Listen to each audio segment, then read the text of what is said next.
자, 안녕하십니까. 이 지난주에 우리가 쿼터니언에 대해서 배웠었고요. 이 쿼터니언은 여러분들이 보신 것처럼 그 쿼터라는 표현은 여러분들 그 하프, HALF, 하프는 반쪽을 뜻하고 쿼터는 4분의 1을 뜻하죠. 그래서 농구 할 때 보면 1쿼터, 2쿼터, 3쿼터, 4쿼터, 그래서 4개로 쪼개지기 때문에 쿼터라는 표현을 쓰고요.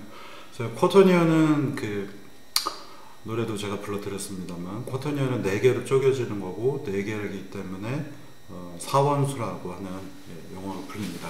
그래서 스칼라 하나랑 그 다음에 복소수가 3차원 공간에 대한 복소 공간, 이게 필요 없죠. 공간으로 이루어졌기 때문에 오늘 갑자기 추워가지고 정신이 없네.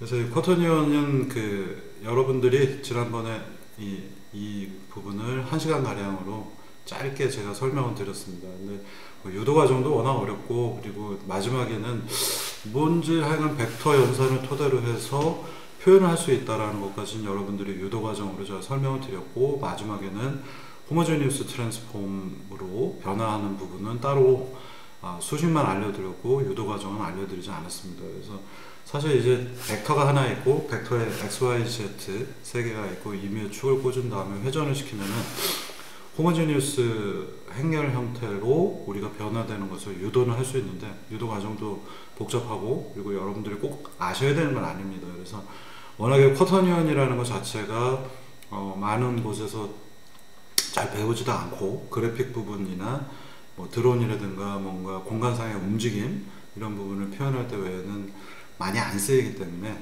근데 이제 그래픽 파트에서는 굉장히 중요하고요. 그리고 임의의 축 회전이라고 하는 문제에서는 굉장히 중요한 이슈이기 때문에 여러분들이 이 부분을 사용을 해보겠습니다.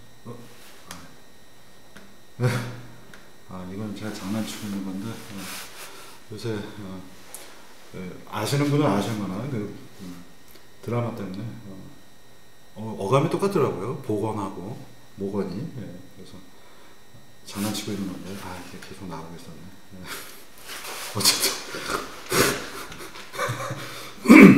저 텍스트 캡션 요새 저 루프 3, 4학년은 잘 아시겠지만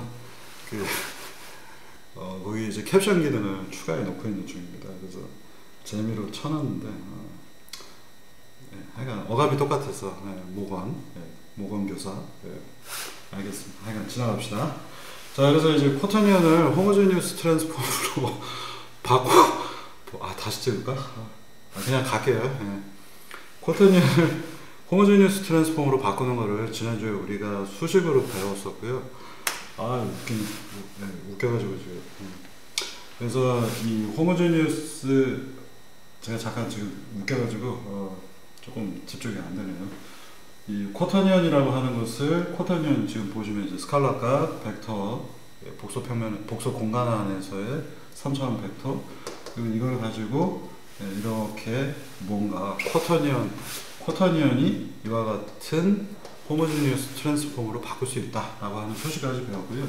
이 소식을 여러분들이 쓰시려고 그러면 너무 어려운 거예요. 그러니까 Q0, Q1, Q2, Q3를 대입해서 호모제니우스 행렬을 만드실 수는 있는데 이 과정은 귀찮기도 하고, 여러분들이 뭐 굳이 복잡한 문제, 쿼터니언 자체도 완벽하게 이해가 안 가는데 이런 거는 뭐 제가 만들어서 놓았고요.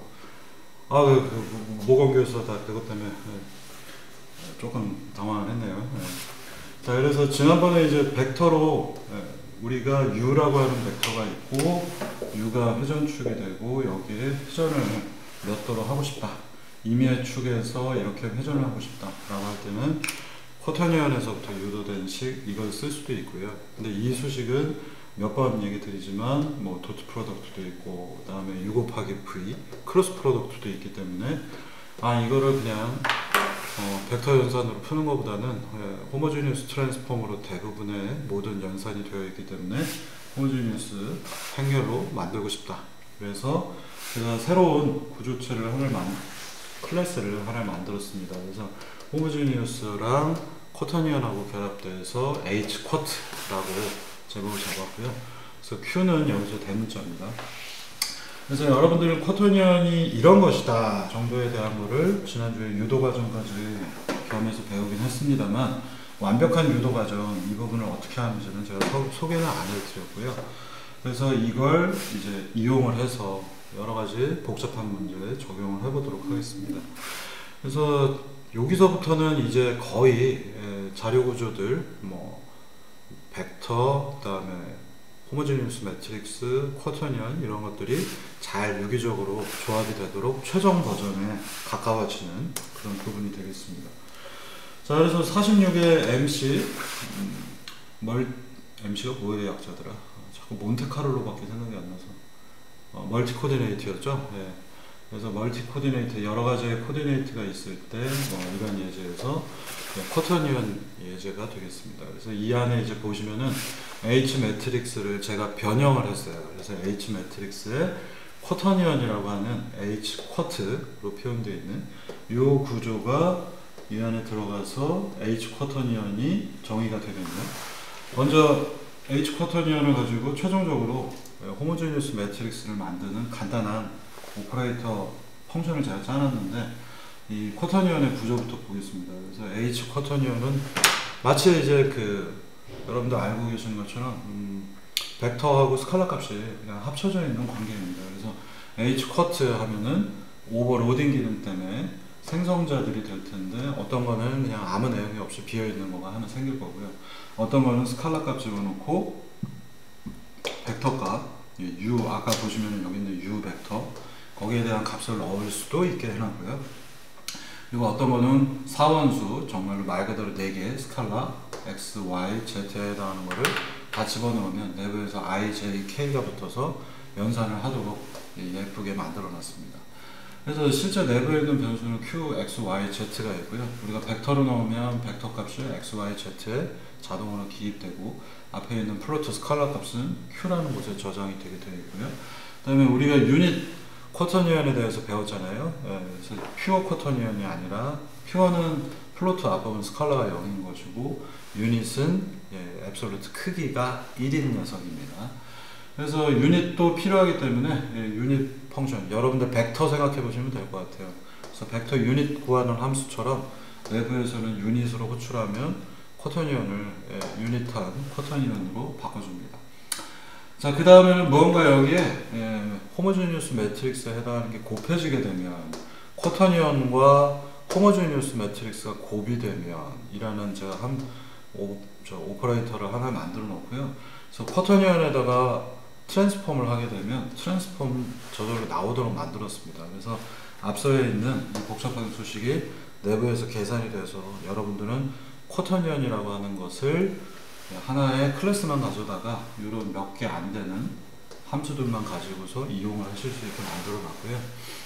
자, 근데 그래도 최소한의 쿼터니언을 어떻게 수식을 프로그래밍 하는가, 어떻게 프로그래밍화 하는가 라고 하는 걸 여러분들이 한번 눈여겨보시면 좋겠습니다. 그래서 플로트 값하고 U 벡터가 들어가는 여기 사례가 있고요. 그래서 Q 값과 V 값이 들어갔는데, 이 Q 값은 이제 레디안 각도로 바꿔야 되기 때문에 여기에 지금 보시면은 이 Q가 S에 해당하겠죠. 그래서 여기에 S 값이 들어오면 코사인 2분의 세타로 바꿔야 되는 것이고요. 그래서 여기 새로운 Q 값은 코사인 2분의 세타 형태로 바꿨습니다. 그리고 세타로 바꾸기 전에 여기 보시면은 Q라고 하는 것은 각도 값이 여기에 뭔가 들어온다고 제가 가정을 했고요. S는 코사인 2분의 세타가 돼서 내부에 디스, 바로 이 H 쿼터니언에 여기 보시면 Q가 두 군데가 있잖아요. 인자에도 제가 Q를 썼고 내부에도 Q가 있어요. 그러면 컴파일러가 이걸 실행을 하다가 이 Q는 인자 Q인가 아니면 내부에 있는 Q인가, 이게 굉장히 혼동스러울 거 아니에요. 그래서 이렇게 윗부분에서 Q가 정의가 되어 있으면은 쿼터니언은 자기 자신의 Q인지 아닌지 구별이 안 되기 때문에 여기 디스라고 하는 특별한 명령어를 하나 쳐줍니다. 그러면 이 디스는 바로 자기 자신을 가리키는 포인터입니다. 그래서 디스의 포인터이기 때문에 화살표를 써서 자기 자신이 갖고 있는 Q에다가 인자 Q에 해당하는 값을 코사인 2분의 Q를 대입해서 집어넣었습니다. 뭐 조금 복잡한 과정이지만 이런 유사한 사례들이 예를 들면 XY 인자에도 XYZ가 있고 내부에도 XYZ가 있을 때 제가 디스 쓴 예제들이 몇 군데 있습니다. 그래서 여러분들이 하나의 사례로서 알아두시면 되겠고요. 자, 이제 결국은 요 안에서 쿼터니언한테 필요한 XYZ를 구해내야 되기 때문에 여기는 실제 어떤 벡터가 들어왔는데 그 벡터가 유닛 벡터가 아닐 수 있어서 일부러 강제로 유닛 벡터로 만들어주고 사인 2분의 세타를 곱해온 겁니다. 그러면 이제 이 U가 실제 여기 있는 유닛 벡터 U가 되겠고요. 그래서 이 U값, U의 X, U의 Y, U의 Z 값을 XYZ에다가 대입을 해서 Q, X, Y, G를 다 만들어 놨습니다. 이제 쿼터니언이 만들어져 있는 상태가 되겠습니다. 여기는 뭐 조금 여러분들이 어떻게 활용하시는가 측면에서 그리고 C++가 어떻게 이런 식으로 또 활용이 될 수 있구나. 그래서 쿼터니언이 매트릭스로 바뀌는 것들을 여기 지금 보시면 H 매트릭스, H 쿼터니언 실제는 H 쿼터니언 안에서 H 매트릭스까지도 같이 만들어낼 수 있게 바꿔놨습니다. 그래서 여기 조금 조심해서 제가 C++ 쪽에 지난번 수업에서도 약간의 이제 C 문법적인 요소에 대해서 제가 조금씩 설명을 더 해드리고 있기 때문에 여러분들이 보통 이렇게 막 코드를 만들게 되면요 H 매트릭스가 뭔지 모르기 때문에 여기서 아이덴티파이어 에러가 납니다. 나는 H 매트릭스가 뭔지 모르겠어. 그래서 이 윗부분에다가 헤더 파일을 붙일 수도 있어요. include hmatrix.h 해서 넣을 수도 있는데 이게 되게 조심해야 되는 게 hmat.h 안에 하고 h quaternion.h 이렇게 두 가지 헤더 파일이 있는데요. 이거는 조금 복잡한 얘기이기 때문에 너무 꼭 여러분들이 다 이걸 이해를 하시려고 하는 거는 뭐 문제가 있을 수도 있습니다. 근데 C++를 쓰시면서 하나의 용례로서 굉장히 중요한 용례이긴 한데요. H 매트릭스 안에도 쿼터니언을 쓸 거고요.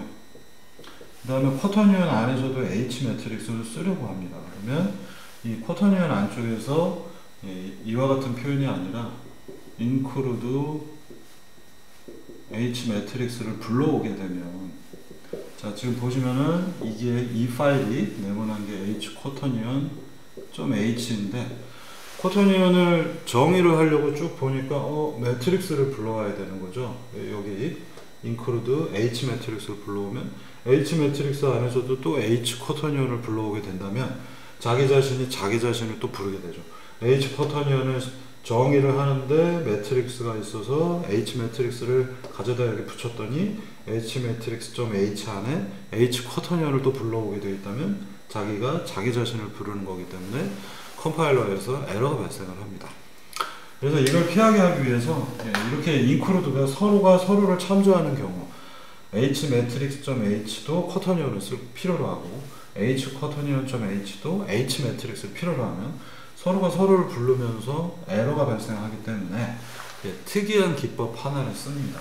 그래서 지금 보시는 것처럼요 여기는 include를 쓰지 않고요 쿼터니언을 쭉 실행을 할 때 난 모르겠다 H 매트릭스라고 하는 거를 딴 데서 어디선가 불러올 거야. 근데 너는 지금 걔가 정말로 어떻게 생겨 있는지는 꼭 몰라도 돼. 일단 H 매트릭스라고 하는 클래스를 내가 쓸 거야 라고 정의를 해 놓습니다. 그러면 H 쿼터니언은 실제로 H 매트릭스가 어떻게 정의되어 있는지 모르고도 이 부분에서 H 매트릭스가 있기 때문에 이 부분에 H 매트릭스, HMAT라고 하는 부분에 컴파일 에러가 발생을 하지 않아요. 그리고 이 안에서는 실제로 include를 써서 H 매트릭스는 쿼터니언을 가져옵니다. 그러면 또 중복되는 거 아니에요? 중복을 교묘하게 피해가죠. H 매트릭스.h를 컴파일 하는데 H 쿼터니언을 불러갖고 H 쿼터니언 안에는 클래스 H 맷이 이런 형태로 먼저 정의가 하나 돼 있죠. 그리고서는 H 쿼터니언을 다 정리를 해서 끝내고 나서는 실제 H 매트릭스의 클래스가 재정의가 됩니다. 그래서 위에는 예를 들면 어디선가 H 매트릭스 이렇게 한 줄이 불러져 있는데 그 다음 줄에 점점점 클래스 H 매트릭스는 실제 구조가 이렇게 생겼어. 뭐 퍼블릭 쓰고 H 매트릭스 안에 오퍼레이터 곱하기 빼기 더하기 이렇게 만들어지는 겁니다. 그래서 아주 여러분들이 초보일 때는 사실 이해하기가 어려운 include 헤더 파일들이 서로가 서로를 참조할 때 가짜로 하나를 먼저 정의를 해놓고 여기에 컴파일 에러를 피한 다음에 딴 데서 실제로 정의가 되는 방식 중에 하나입니다. 여러분들이 이런 스타일의 코드들을 좀 복잡한 프로그램들에서는 가끔씩 보실 수 있어요. 그래서 아무데나 이걸 대충 붙여놓으면 되는 게 아니라 H 쿼터니언이 메인인가 H 매트릭스가 메인인가 그러면 H 매트릭스가 메인이죠. 쿼터니언은 벡터처럼 불러오는 거니까. 근데 쿼터니언 안에서 H 매트릭스를 참조하기 때문에 쿼터니언 안에는 가짜로 임시로 사용하는 H 매트릭스를 정의해서 컴파일러 에러만 피하도록 만든 겁니다. 그래서 뭐 조금 고급 기법 중에 하나라서 여러분들이 개념적으로 이런 걸 알아두시면 되겠고요. 나중에 이제 필요하신 일들이 벌어지면은 서로가 서로를 참조하는 에러가 발생했을 때 어떻게 해야 되는가, 이 예제를 다시 한번 상기해 보시면은 명확하게 이해가 가실 겁니다. 이거는 하여간 C 언어의 특징 중에 하나라서 제가 여기서는 짧게 이 정도만 얘기를 드리겠습니다. 자, 그러면 이제 H 쿼터니언도 정의가 다 됐고요. H 매트릭스는 뭐 이미 정의가 되어 있기 때문에 자, 이 부분에 대해서 설명을 드릴게요. 자, 이 부분의 기능은 뭐냐? 바로 이렇게 사용을 할 계획입니다. H 매트릭스는 H라고 정의를 해놨고요. 선언을 했고요. H 쿼터니언은 Q라고 선언을 했습니다. 그리고는 쿼터니언하고 호모지니어스 트랜스폼을 곱하면 바로 이 부분과 같죠. 이 오퍼레이터의 주인은 누구냐면 H 쿼터니언이잖아요. H 쿼터니언 곱하기 H 매트릭스, 쿼터니언 곱하기 호모지니어스 매트릭스를 하게 되면 결과는 H 매트릭스, 호모지니어스 트랜스폼이 나오도록 함수를 제가 만들어 놨습니다. 아직까지는 좀 긴가민가 할 거라서 이걸 어떻게 활용하는지 코드 안에서 조금 보여드리겠고요. 자, 이 H 매트릭스에는 이제 최종 버전에 가깝습니다. H 매트릭스는 이제 더 이상 제가 수정을 안 할 텐데 이제 조금 뭔가 깔끔하게 정의를 제가 해놨죠. 그래서 H 매트릭스는 16개의 변수를 가지고 있고요. 플로트 값으로 스케일도 필요하고 트랜슬레이션, 스케일은 어디 썼는데요? 예전에 있죠. 저기 우리가 퍼스펙티브 프로젝션 한 다음에 320, 240으로 확대할 때 쓰이고 있고요. 그 다음에 뭐 트랜슬레이션 벡터로, U 벡터로 또는 호모지니어스 벡터로. 호모지니어스 벡터는 거의 우리가 사용을 잘 안 하고 있습니다. 그 다음에 로테이션 XYZ 축이 있고 매트릭스랑 곱할 때 매트릭스랑 여기 이 오퍼레이터의 주인이 매트릭스니까 매트릭스랑 곱하면 매트릭스가 나와야 되겠죠. 그래서 리턴 값이 H 매시고요. 자기 주인 매트릭스랑 벡터랑 곱하면 호모지니어스 벡터랑 곱하면 벡터가 나와야 되죠. 자, 여러분들 A하고 B, A, B는 각각 호모지니어스 매트릭스일 때 곱하면 뭐 C 이런 매트릭스가 나와야 되는데 A에다가 뭔가 벡터 X 1이 들어가면 그러면 X 프라임 1이 돼야 되겠죠. 그래서 호모지니어스 벡터를 곱하면 호모지니어스 벡터가 나오고 U 벡터를 곱하면 이게 없는 겁니다. 그러면 원래는 계산을 얘는 4바이 4고 얘는 3바이 1이잖아요. 그래서 곱할 수가 없지만 워낙에 우리가 벡터를 호모지니어스 행렬에다 곱하는 사례들이 많기 때문에 이거를 3바이 4처럼 사용을 해서 벡터를 곱한 경우에 결과물을 역시 벡터로 리턴해 주도록 만들었습니다. 그리고 뭐 벡터가 들어가면 얘는 트랜슬레이션이 되도록 제가 만들어 놨고 쿼터니언을 집어넣게 되면 매트릭스에다가 A라고 하는 매트릭스가 있는데 거기다 제가 쿼터니언을 대입을 하면 뭘 만들게 되어 있냐면요, A가 이제 바로 이 행렬이 되도록 만들어져 있습니다. 그래서 우리는 쿼터니언을 정의한 다음에 그걸 호모지니어스 매트릭스 안에다 넣어버리면 바로 이 마지막 줄이 동작을 하면서 이 코드로 바뀌어서 A라고 하는 행렬은 쿼터니언을 갖고 있는 쿼터니언에 의해서 만들어진 호모지니어스 행렬이 만들어지도록 코드를 짰습니다. 그래서 여러분들이 사실 알아야 되는 건요, H 쿼트 Q 하고 정의를 했고요. H 매트릭스 H가 있는데 H에다 Q 대입을 하면 바로 이 행렬이 만들어지도록 설계를 해놨습니다. 자, 그래서 여기 이제 코드 보시면요, 얘네 두 개가 서로 매칭이 됩니다. 호모지니어스 매트릭스이고요. Q0, Q1 제곱, Q2 제곱, Q3 제곱. 여기 똑같이 써져 있습니다. 각각의 제곱한 요소들이 있고, 제가 xs, x 스퀘어, y 스퀘어, x 제곱, y 제곱, z 제곱을 뜻하고요.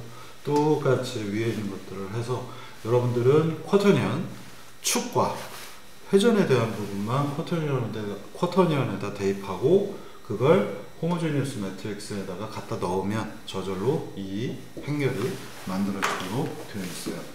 제가 이런 스타일로 한 10년 가까이 써봤는데 딱 좋은 것 같습니다. 그래서 여러분들 아니 서로 다른 형태가 다른 애들을 H 매트릭스하고 H 쿼터니언하고 형태가 클래스 자체가 다른데 서로 그걸 두 개를 같다 라고 해놓으면 코드 짤 때는 되게 편하죠.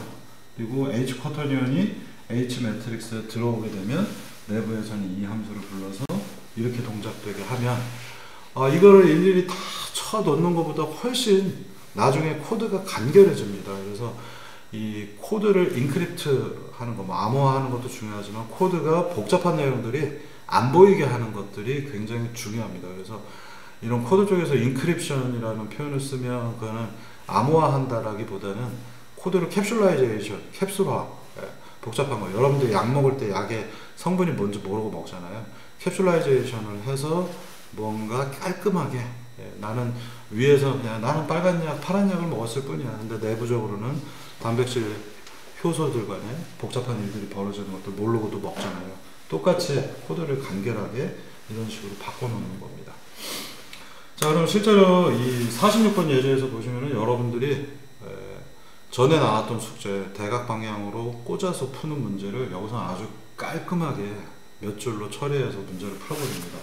여기에 꼭지점을 이렇게 연결을 해버리면은 여기 이 그림으로 좀 보시면은요 이해하기가 좀 어려울 것 같은데 이렇게 사각형이 있는 겁니다. 그리고는 사각형 정육면체 큐브가 이렇게 만들어져 있고요. 지금 보시면은 그림 조금 삐뚤어졌네요. 또 그려야 돼.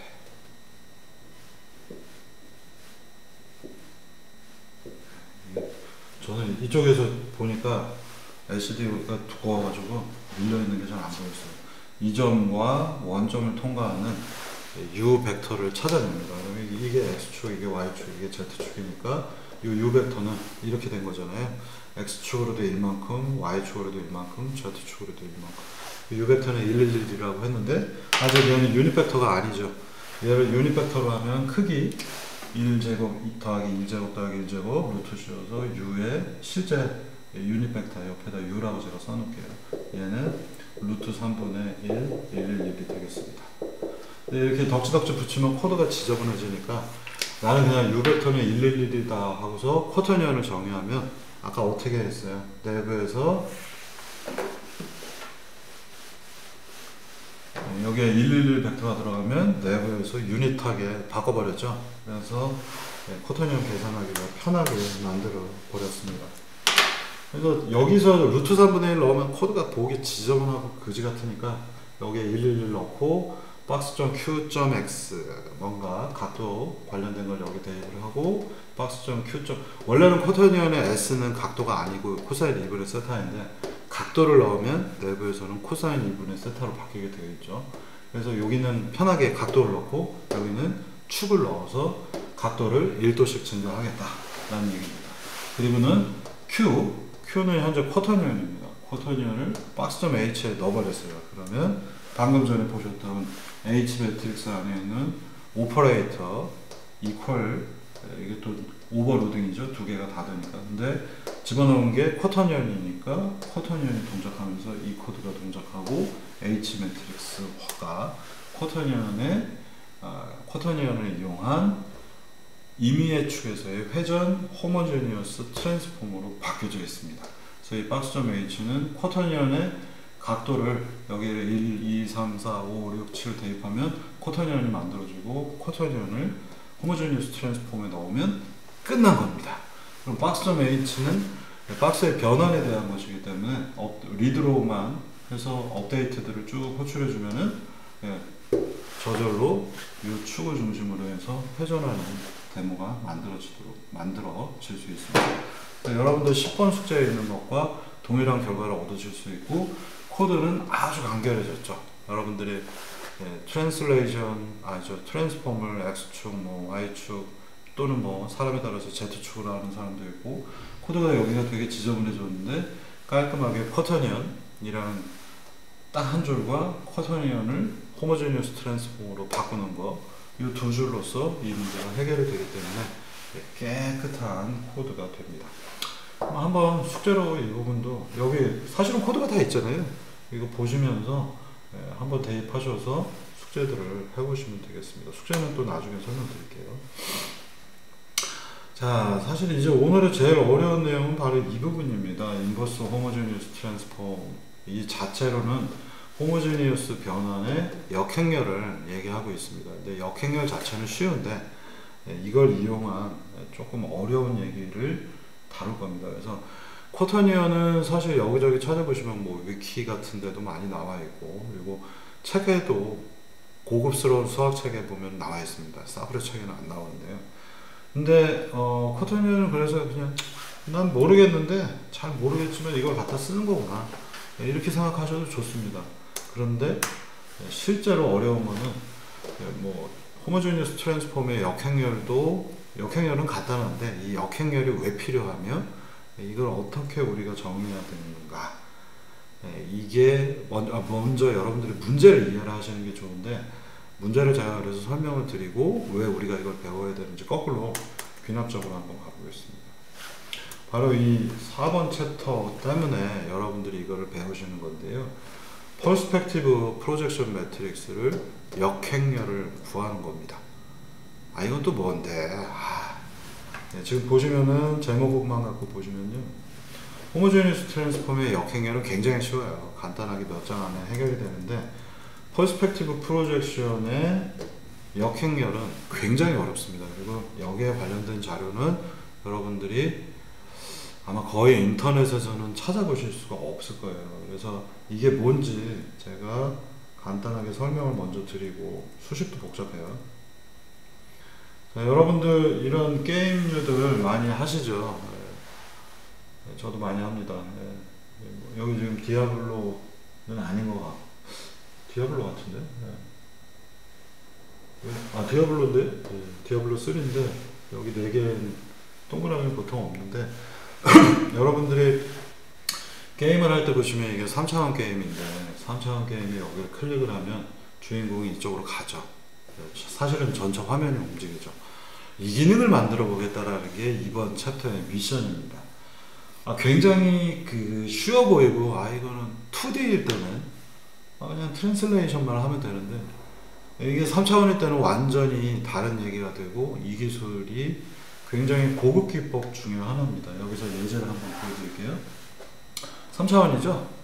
이제 제가 한 군데 클릭을 합니다. 요 근처에 지금 클릭을 했고요. 그래서 이 녀석들이 움직여 다니죠. 그리고 모서리에 맞춰서 여기 클릭을 했어요. 여기로.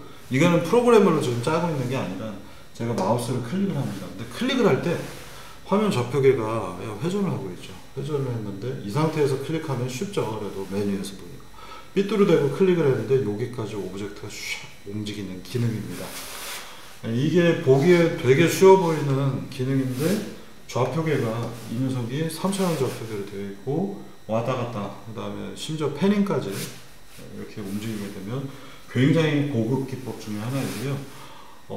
사실 인터넷에서 거의 여러분들이 찾아보실 수가 없을 겁니다. 그리고 엔진들 안에는 기능이 있는지 제가 정확하게 모르겠는데, 요새는 들어가 있는지 모르겠는데, 엔진급에서도 이런 기능들이 잘 소개가 안 됩니다. 그리고 코드는 이해할 수 없을 경우가 되게 많고요.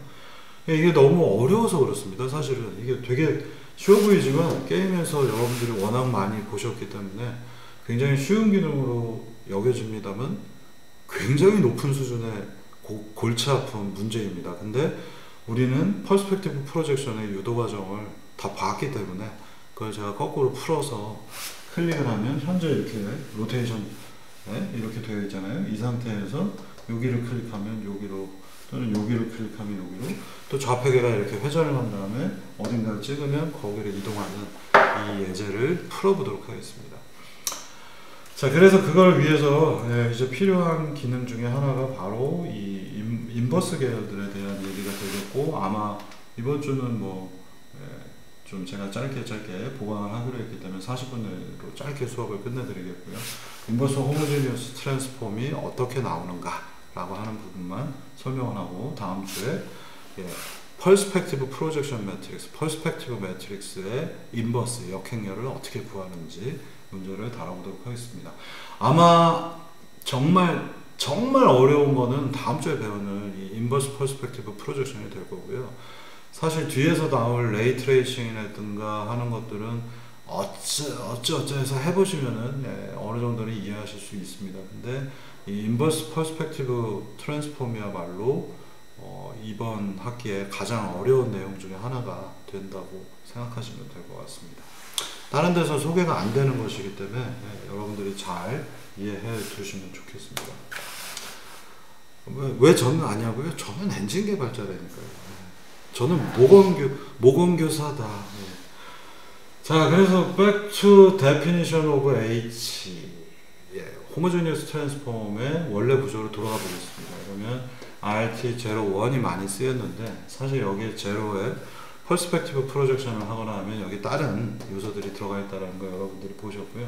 자, RT-P1으로 정의를 하고, X는 벡터, X 벡터입니다. 여기는 이게 빠져있지만 차원이 늘릴 수 있어서 제가 따로 써놓지는 않았지만 X 벡터로 되어 있고, 밑에는 호모지니어티 1이 들어가 있어요.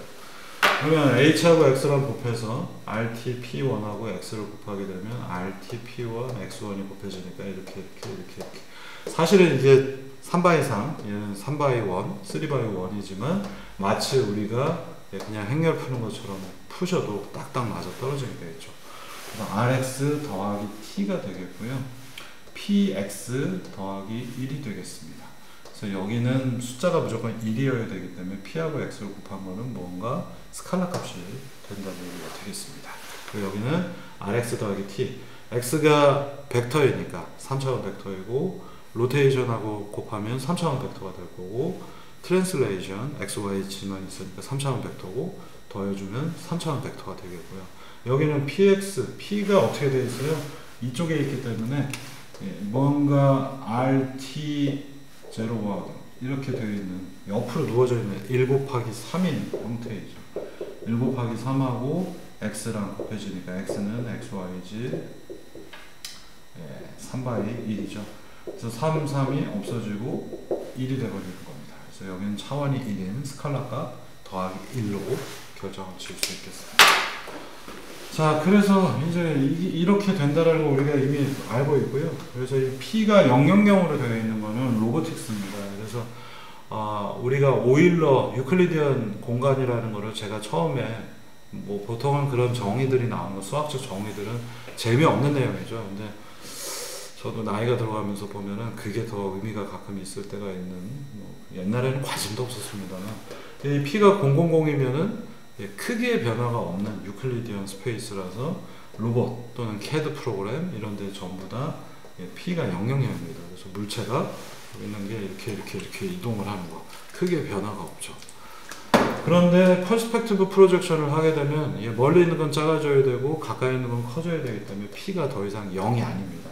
그래서 이 P가 있는 것들이 0이 아닌 경우가 바로 퍼스펙티브 프로젝션, 또는 그냥 퍼스펙티브 없이 프로젝션 되는 경우들도 차원이 변동이 생기죠. 그래서 크기가 변동이 되면 P가 0이 아닌 경우, 유클리디언 공간이 아닌 경우로 생각하시면 되겠습니다. 그래서 P가 있는 것들은 비전 쪽, 비전도 3차원이 2차원으로 투영이 되는 거잖아요. 여기 3차원인데 평면 이미지로 바뀌는 것이기 때문에 3D 비전, 에피폴라 지오메트리를 쓰는 이런 데에서는 프로젝션이 역시 쓰이고요. 그래픽스에서는 당연히 또 그림 그리기 위해서 여태까지 여러분들이 잘 배워서 쓰고 계십니다. 로보틱스나 CAD 프로그램에서는 오브젝트들이 그냥 크기 변화가 없이 움직여야 되기 때문에 P가 전부 다 0이다 라고 생각하시면 되겠어요. 자, 이 간단한 수식, 이걸 이용을 해서 간단히 인버스 호모지니어스 트랜스폼의 역행렬을 구해보겠습니다. 자, 그러면 이제 쉽게 우리가 P가 없는 것부터 해볼게요. P는 0인 경우이고 RT01입니다. 그러면 H 매트릭스는 RT01이라서 H하고 H의 역행렬을 곱하면 뭐가 돼야 돼요? 어떤 행렬이 있는데 걔의 역행렬하고 곱하면 단위 행렬 I 또는 E가 나와야 되겠죠.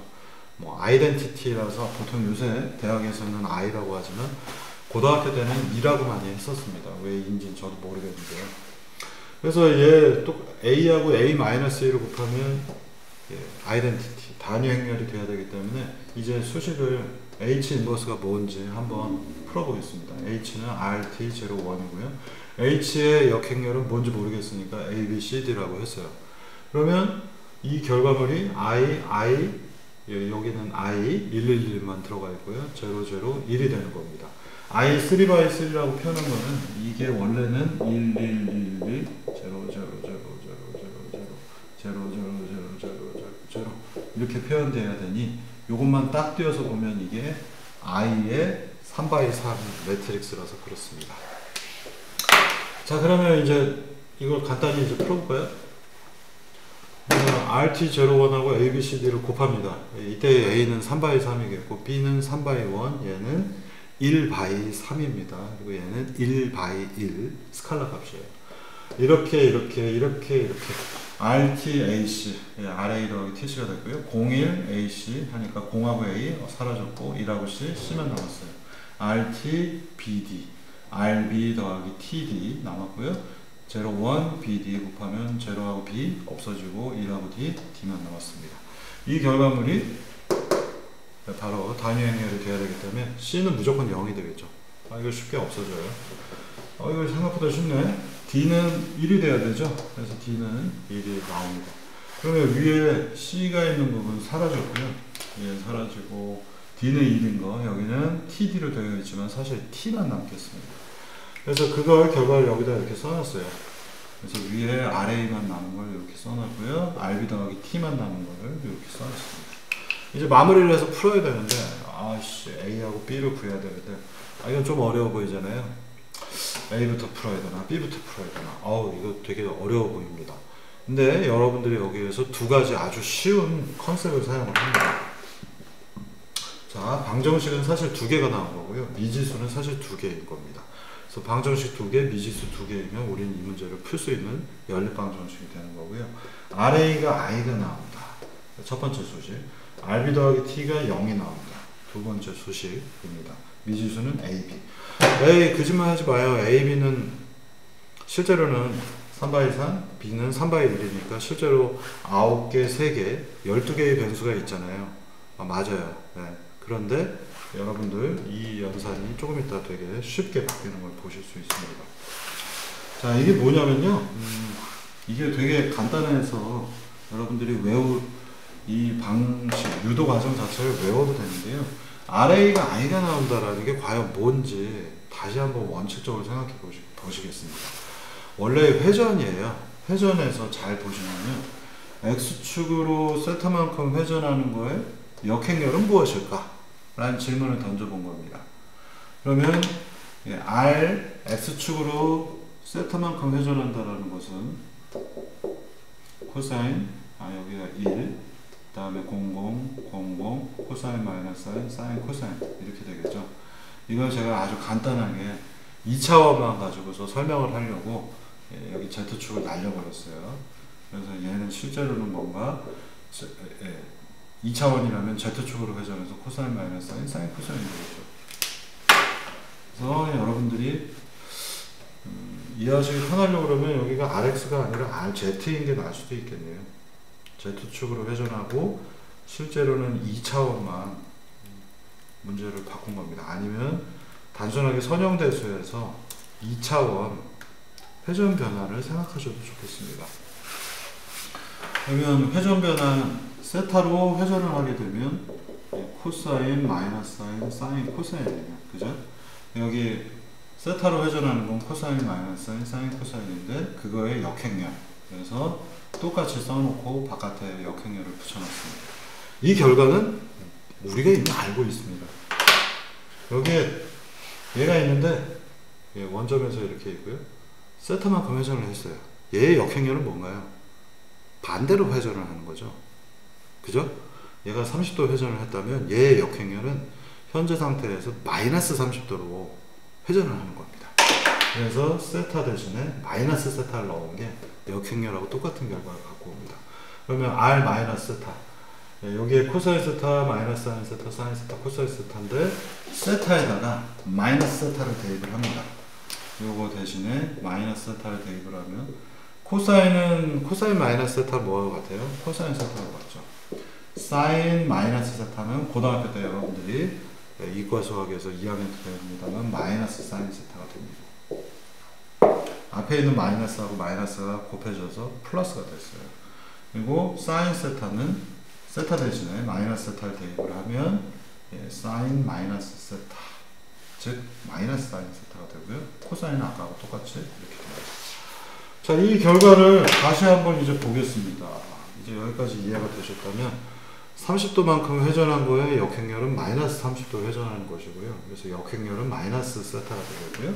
이 결과를 봤는데 여기는 코사인, 마이너스 사인, 사인, 코사인입니다. 근데 여기는 어떻게 되어 있어요? 코사인, 사인, 마이너스 사인, 코사인이에요. 어라 부호 마이너스가 이쪽으로 내려왔네요. 그죠? 그러면 이렇게 되는 표현 중에 가장 쉬운 건 뭔가? 대각 방향은 그대로 있고 나머지 것들을 서로 바꾸는 경우, 즉 전체 행렬이라고 한국말로 부르죠. 트랜스포즈라고 영어로 부르는, 여러분들 전체 행렬 1, 2, 3, 4의 전체 행렬은 1, 3, 2, 4가 됩니다. 이거 전체 T가 붙는 거예요. 전체 행렬 또는 영어로 트랜스포즈입니다. 그리고 여러분들이 나중에 2학년들은 잘 모르시지만 3학년, 4학년들은 이 트랜스포즈의 T라는 표현들을 많이 아실 거고, 그리고 매트랩을 쓰는 경우에는 A라는 행렬이 있으면 옆에다가 이 표시, 여러분들 키보드에서 대부분 그 세미콜론 옆에 있습니다. 여기에 위에다 다운표 하나를 붙여주면 전체 행렬이 됩니다. 자, 그래서 여기서 아주 굉장히 쉬운 공식 하나가 등장을 합니다.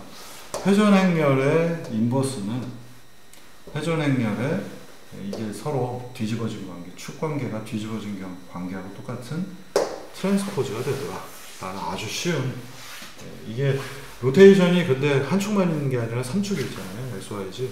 얘네들이 서로 오소고널 직각이기 때문에 이 원리가 우리가 다루고 있는 좌표계에서 그대로 적용이 됩니다. 그래서 이 부분을 이용을 하면 오소고널 직교 변환이라고도 부르고요. 그래서 이 트랜스포즈를 왜 배우는가, 여러분들이 혼란스러우셨겠고 의미가 없어 보이지만 뭔가 회전하는 것들을, 마이너스 회전하는 것들을 트랜스포즈로서 표현할 수 있기 때문에 여러분들이 트랜스포즈를 되게 중요하게 행렬들에서 배우신 겁니다. 저희 트랜스포즈를 했을 때 복소수가 있으면 뭐 해시안도 나오고 뭐 여러 가지 복잡한 것들이 나오는데 아주 중요한 선형대수 행렬 쪽에서 필요한 기능 중에 하나가 되겠습니다. 자, 그러면 이제 이거를 대입을 해서 문제를 마저 풀어보도록 하겠습니다. 아까 첫 번째 수식은 그러면 아주 간단하게 풀리는 거고요. RA는 I가 나오는데 뭐하고 곱하면 이 A는 사실은 R 인버스가 돼야 되겠죠. 근데 A라고 하는 녀석은 R 인버스는 R 트랜스포즈하고 같다고 하니 A는 R 트랜스포즈다 라고 우리가 문제를 풀어낼 수가 있겠습니다. 자, 그래서 A, B, C, D에서 CD는 0, 1이고 A는 R 트랜스포즈가 되겠고요. 전체 행렬이 되겠고요. 이제 나머지 마지막 수식 하나만 더 푸시면 됩니다. RB 더하기 T는요. RB 더하기 T는요. 어디 갔어요? 여기 있죠? RB 더하기 T는 0이 되어야 되기 때문에 RB는 T를 넘겨서 마이너스 T로 바꿔주면 B를 구하는 게 목표잖아요. 이 R이 없어졌으면 좋겠으니까 여기에다가 양쪽에 R의 역행렬을 곱해줍니다. 그러면 얘네 두 개는 뿅 아이덴티티 I 행렬이 될 거고요. 아이덴티티 I하고 B를 곱하면 그냥 I는 자기 자신 아이덴티티니까 단위 행렬이니까 B가 등장을 합니다. 여기는 인버스로 되어 있지만 R 인버스는 RT하고 같기 때문에 이렇게 최종적인 수식이 만들어지게 되겠습니다. 그래서 H 매트릭스는 RT01인데 얘의 역행렬은 뭐냐? R이 A 부분, 아까 A, B, C, D였는데 C, D는 01이 되고 A는 R의 트랜스포즈, 전체 행렬, 그 다음에 트랜슬레이션 파트가 있는 이 부분은 마이너스 RT, T. 예, 이렇게 해서 역행렬을 쉽게 구할 수가 있습니다. 자, 그러면 이게 바로 역행렬의 정의가 되겠고요. 이거 코드에도 한번 필요하기 때문에 제가 만들었습니다. 그래서 호모지니어스 트랜스폼 H가 있는데 걔의 인버스 행렬을 제가 구해놨고요. 자, 원래 우리 조금 복잡하게 써져 있지만 조금만 찾아보면 굉장히 쉽습니다. H 인버스는 RT01, 이 부분은 마이너스 R 트랜스포즈 T가 되어야 되니, 원래 우리의 호모지니어스 매트릭스는 0, 1, 2, 3, 4, 5, 6, 7, 8, 9, 10, 11, 12, 13, 14, 15 이렇게 되어 있었어요. 그래서 얘를 뒤집는 함수는, 인버스 함수는 어떻게 되냐, V0는 그대로 V0가 들어갈 거고요. 여기 새로운 리턴되는 값이에요. 새로운 인버스 V0는 원래의 V0로 갖고 V1은 V4로 갖고, 얘네 두 개가 1번하고 4번이 서로 뒤집어져야 되고요. 트랜스포즈 때문에 그래요. 요것 때문에 얘가 서로 뒤집어주고 얘네 두 개가 뒤집어주고 얘네 두 개가 뒤집어주고 0, 5, 10은 그대로 가야 됩니다. 0, 5, 10은 똑같고요. 1번하고 4번 서로 바뀌었고요. 2번하고 8번 서로 바뀌었고 4번하고 1번 서로 바뀌었고 8번하고 2번 바뀌었고 2번, 8번 관계고요. 그 다음에 6번하고 9번 관계가 여기 이렇게 뒤집어져 있습니다. 그래서 먼저 이렇게 뒤집은 다음에 그러면 얘하고 얘는 코드가 완성이 됐고요. 마지막 이 부분만 코드로 추가해 넣으면 되겠습니다. 그래서 마이너스 t를 먼저 계산을 할게요. 그래서 마이너스 t가 먼저 필요하니 5 쓰게 되면 여기 있는 x, y, z 12, 13, 14를 넣어 주거든요. 그래서 5에다가 마이너스를 곱하면 마이너스 t가 나왔고, 위에서 만들어져 있는 r 트랜스포즈가 들어가 있는 부분을 여기에다 곱해주면 rtt 해서 포지션이 나오고, 이 포지션 정보를 새로운 12, 13, 14에다 대입을 했습니다. 끝입니다. 그래서 이 인버스는 이게 되게 조금 코드를 짧게 쓰려고 제가 이렇게 만든 건데요. 되게 낯설면은 이걸 전부 다 여러분들이 하나씩 배치하셔서 풀어주셔도 상관은 없습니다. 여기는 이제 깔끔하게 짜느라고 이렇게 만들어져 있어요. 자, 그래서 48번에 MC 인버스라고 하는 예제를 여러분들이 보시면은 지난주에 우리 지난번인가 거기에서 피보팅 기능을 배울 때 H 트랜슬레이션 로테이션은 H 마이너스 트랜슬레이션을 썼는데, 이게 이제 마이너스 1, 이게 뭐냐면 옆으로 한 칸 간 다음에 거기서 회전하고 다시 원래대로 돌아오면 돼. 그래서 옆으로 한 칸 갔다면 로테이션하고 한 칸 간 거에 마이너스 반대 방향으로 오면 돼. 근데 트랜슬레이션만 있는 게 아니라 피봇이 여기에 축이 있는데 여기를 이동해서 회전하고 싶어. 그래서 트랜슬레이션 마이너스 트랜슬레이션을 해줬던 건데, 이게 여기서 여기까지 트랜슬레이션이 아니라 여러 가지 복잡한 로테이션 같은 것들도 포함된다면, 원칙적으로 우리는 이 문제를 풀기 위해서 마이너스 트랜슬레이션에 해당하는 거는 H 트랜슬레이션의 인버스하고 같다고 얘기를 했었고요.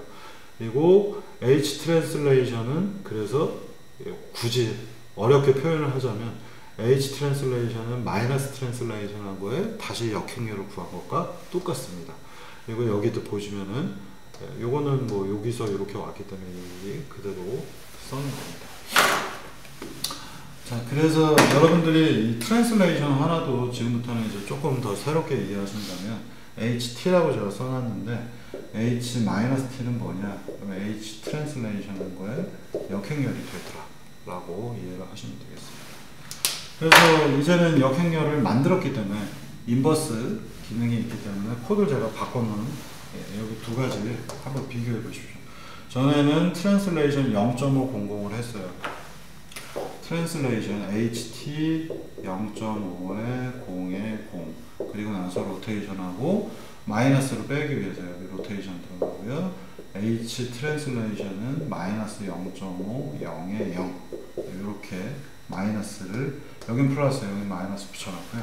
여기 코드에서 보시면 이제 H 트랜슬레이션은 따로 정의해서 마이너스 0.500이라 붙여놓고 앞부분에 마이너스 트랜슬레이션의 역행렬 T 인버스를 넣었고요. 로테이션 한 다음에 T를 대입했습니다. T가 바로 지금 이걸로 적용했거든요. 그래서 이 부분은 T라고 하는 행렬의 마이너스 1, H 로테이션, T 이렇게 보시면은 코드를 제가 만들어 놨습니다. 그래서 뭔가 이 T라고 하는 행렬 H 매트릭스 T는 마이너스 바로 이 부분을 대입을 해놨고요. 걔에 다시 역행렬을 구하니까 이 녀석 H 트랜슬레이션과 똑같이 됐습니다. 뭐 그냥 이렇게 하기 쉽고 왜 이렇게 복잡하게 했어요? 재미로요. 네. 그래서 트랜슬레이션을 예를 들면 HT를 이렇게 써버리고 예를 들어서 0.500 이렇게 했다면 이 부분은 코드를 바꿔서 T 곱하기 로테이션 곱하기 T 점 인버스 이렇게 하셔도 좋겠습니다. 자, 이런 방식들이 갖는 의미를 이제 잘 보시면요, 여러분들이 로테이션 트랜슬레이션을 되게 복잡하게 이렇게 하셔도 되겠고요. 요거 자체도 되게 깔끔하게 코드가 되어 있잖아요.